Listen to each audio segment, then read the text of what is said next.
BRICS का motive ये है कि 2050 तक जितने ममालिक ब्रिक्स के मेंबर हैं वो मिलकर इस दुनिया पे राज करेंगे। इन्होंने सुपर पावर बनना है और ग्रुप की सूरत में बनना है। नेक्स्ट आने वाला जो टाइम है ना, चंद सालों के अंदर अंदर आप ये चीज देखेंगे कि ये कंसेप्ट खत्म हो जाएगा कि कोई एक मुल्क जो है वो दुनिया की सुपर पावर है। जज्बे का मतलब होता है शहादत। पाकिस्तानियों को ये बताया जाता है अगर जज्बा सब कुछ है तो जज्बे से जहाज बनाए, बैठे और सफर करें। ये है वो अमेरिकन ब्लॉक में बैठा हुआ है। अच्छा। और रूस जो है वो पाकिस्तान के नजदीक आ रहा है। रशिया पाकिस्तान के नजदीक आ रहा है। आप खुद देख ले। अगर इंडिया चीख रहा है पाकिस्तान और रशिया के रिलेशंस को लेकर, तो मुझे ये बताएं कि ब्रिक्स की मीटिंग में इंडिया पहुंचा हुआ है।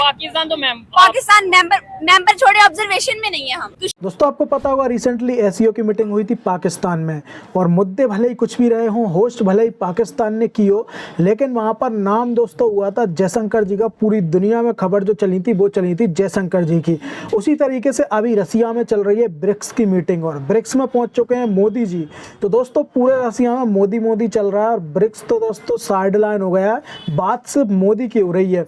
तो दोस्तों यहाँ पर एक और बड़ी चीज़ ये भी रही है कि चाइना और इंडिया के कुछ जो प्रॉब्लम्स थे बॉर्डर को लेकर वो भी सुलझ गए हैं। तो ये भी एक बहुत बड़ी न्यूज़ है। तो इस पर पाकिस्तानियों के रिएक्शन आ रहे हैं, क्योंकि भाई पाकिस्तानियों का मानना है कि जो इंडिया है वो अमेरिका के पाले में जा रहा है। तो ऐसे में रसिया जो पाकिस्तान है उसको ज़्यादा अहमियत दे रहा है। लेकिन यहाँ पर तो ना तो दोस्तों जो है पाकिस्तान को बुलाया गया, वैसे तो मेंबर तो है नहीं पाकिस्तान, लेकिन फिर भी जिस तरीके से टर्की को बुलाएगा उस तरीके से पाकिस्तान को भी बुलाना था, अगर रसिया पाकिस्तान को अहमियत दे रहा है तो। इस पर पाकिस्तानियों के ओपिनियन निकल कर आए। आप इस वीडियो में देखिए कि ब्रिक्स को लेकर, मोदी को लेकर पाकिस्तानियों के क्या ओपिनियन। आपको याद होगा अभी कुछ दिन पहले, चंद दिन पहले, हफ्ता एक पहले पाकिस्तान के एससीओ की मीटिंग हुई है। उस मीटिंग में इंडिया के फॉरेन मिनिस्टर आए थे और उन्होंने आने से पहले एक स्टेटमेंट दे दी थी। हाँ, पाकिस्तान को लेके एक स्टेटमेंट पहले, एक स्टेटमेंट उन्होंने दी है। और अब ये ब्रिक्स की मीटिंग हो रही है, वहाँ रशिया जाकर इंडिया ने जाते साथ उनके प्राइम मिनिस्टर ने एक स्टेटमेंट दिया। उन दोनों स्टेटमेंट्स का मैं मुवाजना यहाँ पे करना चाहूंगी। ठीक है। उनके जो फॉरेन मिनिस्टर आए ना, उन्होंने आने से पहले ही पाकिस्तान आने से पहले ये स्टेटमेंट दे दी कि मैं पाकिस्तान जा रहा हूँ, लेकिन सिर्फ इसलिए क्योंकि मैं एससीओ का मेंबर हूँ। मैं एससीओ का मेंबर हूँ, सिर्फ इसलिए मैं जा रहा हूँ, और मैं ट्रेड और रिलेशन और किसी मामले के बारे में मैं बात ही नहीं करूंगा। ठीक है। जबकि ब्रिक्स की मीटिंग स्टार्ट हुई है, इंडिया के जो प्राइम मिनिस्टर है उन्होंने जाते साथ ये स्टेटमेंट दिया कि मुझे उनका इतना अच्छा वेलकम किया गया, इतना वार्म वेलकम किया गया।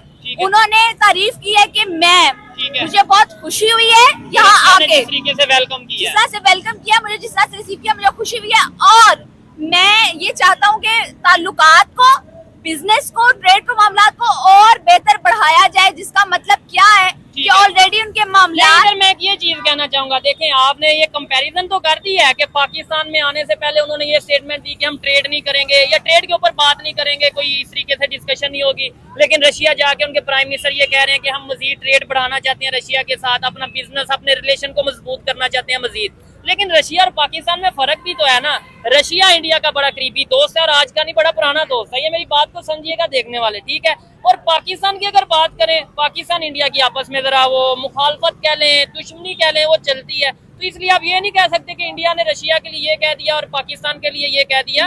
मैं बताती हूँ आपको बात। बेसिकली देखिए, इंटरनेशनल लेवल के ऊपर ना बात दोस्ती और दुश्मनी की नहीं होती। अच्छा। कोई भी मुल्क जो है वो दोस्ती और दुश्मनों को नहीं, वो अपना मफाद देखते हैं, अपनी आवाम के मफाद को देखते हैं। अपने कंट्री का फायदा। आप मेरी बात सुने। आप ये बात करते हैं चाइना जो है वो इंडिया का दोस्त है।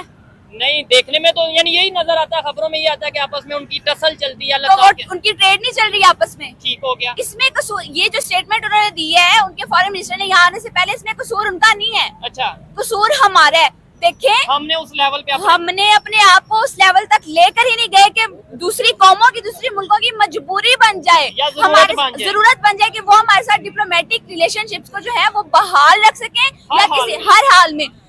इंडिया ने और चाइना ने अपने आप को इस तरह से बनाया है कि इख्तिलाफात के होते हुए भी वो एक दूसरे की जरूरत है। जबरदस्त हो गया, ये बड़ी हट के बात की है, मतलब मेरी सोच से भी जरा हट के बात की है कि नो डाउट पाकिस्तान को इस पोजीशन पे, स्टेज पे अपने आप को खड़ा करना चाहिए था कि कोई दुनिया का कोई कंट्री चाहे मुखालफत रखता है पाकिस्तान से, चाहे दोस्ती रखता है, लेकिन पाकिस्तान उसकी जरूरत होता, मजबूरी होता है। जैसे इंडिया की इस टाइम पूरी दुनिया की अगर बात करें, इंडिया पूरी दुनिया की जरूरत है ट्रेड के हवाले से। चाइना पूरी दुनिया की जरूरत है। तो हम भी अगर इस तरीके से होते तो शायद इंडिया अगर लेट्स सपोज पहले नंबर पे, तो मैं चाहती नहीं कि दुश्मनी होती या इस तरह, लेकिन होती भी तो मेरे ख्याल से ट्रेड जरूर हो रही होती कि हमारे पास कुछ होता तो सही। अभी एक्सपोर्ट करने के लिए हमारे पास कौन सी प्रोडक्ट्स हैं, हम क्या प्रोड्यूस क्या कर रहे हैं कि हम कहेंगे जी एक्सपोर्ट कर देंगे, ये हमें इंडिया को दे सकते हैं, क्या दे सकते हैं हम फिलहाल अपनी क्रॉस बॉर्डर टेररिज्म पर ही फोकस कर लेना, तो ये बहुत बड़ी बात है। हम लोग अभी तक दोस्ती दुश्मनी इन चीजों से, हमारी जो बेसिक्स है ना, बेसिक हमारे अपने मुल्क की, आप दूसरे ममालिक के साथ दुश्मनी लड़ाई झगड़े को छोड़ दें, आप पाकिस्तान के अंदर देखें क्या हो रहा है। ठीक हो गया। पाकिस्तान के अंदर कितने मुतनाजा चल रहे हैं, मजहब को लेके आपस में खिलाफात चल रहे हैं, मजहब को लेके, पॉलिटिक्स को लेके, क्लास सिस्टम को लेके, सोशल सिस्टम को लेके। आप देखिए कि कितनी हमारे आपस के झगड़े तनाजे वो नहीं खत्म हो रहे। ठीक हो गया। चैनल मेरे सामने मेरी नजरों से गुजरा है, मैं आपकी वीडियोस देखती रहती हूँ। इधर हर दूसरे खड़े आदमी से आप ये सवाल कर ले, हर दूसरा आदमी कहेगा मेरे अंदर जज्बा बहुत है, मेरे अंदर जज्बा बहुत है। नहीं, ये तो फिर पाकिस्तानियों में है, हम पूछ भी लेते हैं क्यों जी, जज्बा है कि नहीं? जज्बा है जी, क्यों जज्बा है कि नहीं भाईजान? बिल्कुल जज्बा है जी जी, जज्बा तो बहुत है। इन बेचारों को बस जब से पाकिस्तान बना है ना, हाँ। इनको बस पढ़ाया जाता है भाई जज्बे के साथ हम जो है IMF का कर्जा माफ नहीं करा सकते। अच्छा। सिर्फ जज्बे के साथ जो है ना, हम अपनी प्रोडक्ट्स नहीं बना सकते, हम ट्रेड नहीं कर सकते। अगर जज्बा सब कुछ है तो जज्बे से जहाज बनाए, बैठे और सफर करें। हाँ, जबरदस्त आप हो गया। जज्बे से अपने मुल्क की इकोनॉमी को बेहतर कर ले, ठीक है। जज्बे से आप टेक्नोलॉजी बना, जज्बे पे बैठे और चांद पे चले जाएं। ओ रॉकेट ना चांद पे बनाए, जाने के जज्बे पे लिए- बैठ के रॉकेट, जज्बे पे बैठ के चांद पे चले जाएं। चांद पे जाने के लिए जज्बा ठीक है, जज्बा जो भी आप कोई तहरीक चलाते हैं या कोई एफर्ट करते हैं उसकी रूह जरूर है, लेकिन Education वो होना टूल नहीं है। हाँ। वो टूल नहीं है, टूल एजुकेशन है, स्किल है, टेक्नोलॉजी है और एम्पावरमेंट है। जबरदस्त हो गया। इसके ऊपर तो मैं कहता हूँ क्लैपिंग होनी चाहिए जो इन्होंने बात की है, और कितने लोग खड़े होके सुन रहे हैं। आप इनकी बात से एग्री करते हैं या डिसएग्री करते हैं कि जो ये कह दिया जाता है जज्बा बहुत है, इसके साथ एजुकेशन होना जरूरी है कि नहीं? है मैम ने जो बिल्कुल ये सही कह रही हैं, ऐसे होना आप मुझे खुद बताया ना, एक शख्स के पास जज्बा है, उसके पास इल्म नहीं है, उसके पास डायरेक्शन नहीं है, डायमेंशन नहीं है, उसको पता ही नहीं है कि उसके अंदर क्या एबिलिटी है, वो किस तरह से अपने मुल्क को सर्व कर सकता है, तो सिर्फ जज्बे के साथ वो क्या कर लेगा? ये भी मैं सर मसला। आपको बताता हूँ कि असल में ये हमारा जो है ना माशरे सारा खराब हो चुका है। असल में लड़कियां कहाँ पढ़ रही हैं, लड़के पढ़ते नहीं है। दूसरा ये कि हर घर को हमने अब बचाना है, घर को ऐसे बचाना है, हेड ऑफ द जो फैमिली है ना, सारे उसका कहना माने, अच्छी तालीम हासिल करे, कुरान और सुन्नत के मुताबिक चले तो कामयाबी है, वरना बर्बादी है। इस मोबाइल को छोड़ दे, ये शैतानी काम है, ये टेक्नोलॉजी को छोड़ दें। चुकानी छोड़ दे। पहले बंदे के पास इल्म होगा तो कुछ करेंगे ना। मेरी बात सुने, आपने पहले क्यों मोबाइल रखा हुआ है? पहले इल्म हासिल करे, उसके बाद उसको यूज अब्बा करे। जी क्या कहना आप देखो ना, चाहेंगी? किसी को उसकी इल्म ही नहीं है, उस मोबाइल को क्या करेगा? उसको जब फार्मूले नहीं पता एक्सेल के, वर्ल्ड के कैसे नहीं, चलाना है, आपको पता है मोबाइल के थ्रू पाकिस्तान में बैठे जो नौजवान है लाखों रुपए कमा रहे हैं, वो करोड़ों तो रुपए बहुत कमा रहे हैं। परसेंटेज है, वो सिर्फ वो 10% भी नहीं, 5%। तो आप अपने बच्चों को उधर को डालें ना।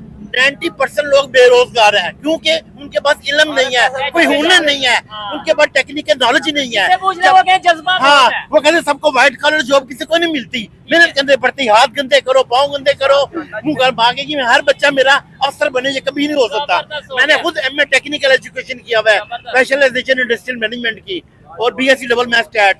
और ये है कि मकसद के अंदर हमारे मुल्क को एजुकेट करना चाहिए, इन लोगों को इल्म सीखना चाहिए, बच्चियों को पढ़ना चाहिए, लड़कियों को पढ़ना चाहिए। लेकिन लड़कियों को इस्लामी तालीम देनी चाहिए, कुछ ने उस लड़कियों को बचाना है, अच्छा, उसको लड़कियों को तालीम नहीं देनी चाहिए। लड़कियों को तालीम नहीं नहीं, देनी उनको घर में रहना चाहिए। ठीक है, लड़कियों को ऊपर या फिर घर बैठा करें। आप लड़की नहीं- का काम है चार दीवारी में रहना। ठीक है, हाँ। कुरान मजीद और बंदों को इनको काम करना चाहिए, इनको ट्रेन करें, नहीं, इनको लेकिन पाकिस्तान में 52% लड़की हैं। इनको ले- 52% लड़कियां चाहे 1000 हो जाए अच्छा, तो उसको घर पे रहे, तो अब बंदा कमाएगा, उसको लेकर रहेगा। अंकल जी क्या कहना चाहेंगे इसके ऊपर? बोल रहे हैं लड़कियों के हवाले अंकल से। बहुत ज्यादा हाइपर हुए हैं। एक तो अंकल आपकी अपनी ओपिनियन है, मैं उसकी रिस्पेक्ट करती हूँ, लेकिन हाँ, डरे ना। डरे नहीं, नहीं, लड़कियों का जो काम है ना, लड़कों के लिए प्रोफेशनल है, डॉक्टर बने बेहतरीन है, नर्स बने बेहतरीन है। बहुत जबरदस्त बात, बात, बड़ी जबरदस्त बात। अगर वो पढ़ेंगे नहीं तो वो डॉक्टर बनेंगे कैसे? आपने तो कह दिया वो नहीं, पढ़ेंगे ना, वो प्रोफेशनल चार अच्छी दीवारी है। में रहेगी, कोई डॉक्टर कैसे बनेंगे? नहीं, वो डॉक्टर अच्छी है। नहीं, मुझे बताएं, अगर लड़कियां पढ़ेंगी नहीं तो डॉक्टर के अंकल लड़कियों को इस्लामी तालीम देनी है, पढ़ने के लिए मना नहीं कर रहा, उनको इस्लामी इस्लामियत कराएं, MA इस्लामियत कराएं। नहीं नहीं, MA इस्लामियत करवाएं, जिसका हाँ, जो वो दिल पढ़े, करता है, बिल्कुल। वो मेरी बात सुने, जिसका ये जो बात कर रहे हैं, कल को डिलीवरी होती है तो वो लेडी डिलीवरी होगी, जो मतलब बच्चा होता है, ठीक है, प्रेग्नेंट होती है, तो लेडी डॉक्टर की जरूरत होती है। होती है ना, उसके लिए एजुकेशन की जरूरत है। यार हर बंदा डॉक्टर नहीं बन सकता। अब 1000 बंदे करें, हर बंदा इतना कैपेबिलिटी नहीं होता। लेकिन पढ़ाना जरूरी है। वो करीम होती है बंदे जो डॉक्टर बनते हैं ना, बहुत मेहनत से बनते हैं। 15-15 लफ्ज के मेरे खुद 2 सिस्टर डॉक्टर हैं, मेरा भाई भी डॉक्टर है। आपने बात की ना बेटियों की बड़ी जबरदस्त बात आपने किया, लेकिन उसके लिए बेटियों को घर ना बिठाएं, अपने बेटों को तरबियत अच्छी दें। हाँ बिल्कुल सही है। अपने बाहर के बेटों मुल्क को वाले यही तो तरबियत करते हैं, दें। उन्होंने सारे वो ईज़े बंद कर दिए, इसलिए कि वो यानी कि दुबई वालों ने वो लिस्ट्री आई है कि पूरे लाहौर के या पाकिस्तान के कुछ सूबों से उन्होंने कह दिया यहाँ से बंदे नहीं लेंगे, उसमें लाहौर का नाम नहीं है। अच्छा, लाहौर का नाम नहीं, बाकी सब हो गया। चले जी, अच्छा लगा यहाँ पे जितनी भी डिस्कशन हो रही है। मुख्तलिफ ये भाई से भी बात की, इनकी भी ओपिनियन ली, आप इनसे एग्री डिसएग्री कर सकते हैं। इवन अंबर जी ने जो बातें की, इनसे एग्री डिसएग्री कर सकते हैं। लास्ट में मेरी पर्सनल ओपिनियन की बात की जाए तो मैं यही कहूंगा कि जिस तरीके से आज दुनिया की दूसरी कंट्री, खास तौर पे अगर हम इंडिया की बात करें, बड़े बड़े जितने भी ग्रुप्स हैं, ब्रिक्स का मेंबर इंडिया है, इसके अलावा अगर हम बात करें SCO का मेंबर इंडिया है, इसके अलावा G20 का मेंबर इंडिया है, और जितने भी इवन यूनाइटेड नेशंस की अगर बात करें उसका भी परमानेंट मेंबर बनने की बात चल रही है। OIC जो कि सिर्फ है ही ऑर्गेनाइजेशन इस्लामिक कंट्रीज की, वहां पे भी एज ए गेस्ट इंडिया को बुलाया जाता है, तो इसका मतलब है उनकी वर्थ है। अगर पाकिस्तान अपनी वर्थ बनाना चाहता है, हम लोग अपनी वर्थ, अपनी पावर बनाना चाहते हैं, तो हम सबको मिलके काम करने की जरूरत है। पाकिस्तान को यूनाइटेड करने की जरूरत है और अपने दुश्मन को जानने की जरूरत है, जो कि दुश्मन है हमारा बेरोजगारी, हमारा दुश्मन है जहालत, ना कि कोई दूसरा कंट्री। सो गाइज यहाँ पर होता है वीडियो एंड। आपको ये वीडियो कैसा लगा आप लोग कमेंट करके ज़रूर बताएं, आपके ओपिनियन कमेंट बॉक्स में हमारे साथ शेयर करें। साथ ही साथ इस वीडियो को भी शेयर करें और हो सके तो चैनल को सब्सक्राइब भी करें अगर आपको वीडियो पसंद आती है। तो दोस्तों मिलते हैं हम किसी और वीडियो में, तब तक के लिए जय श्री राम।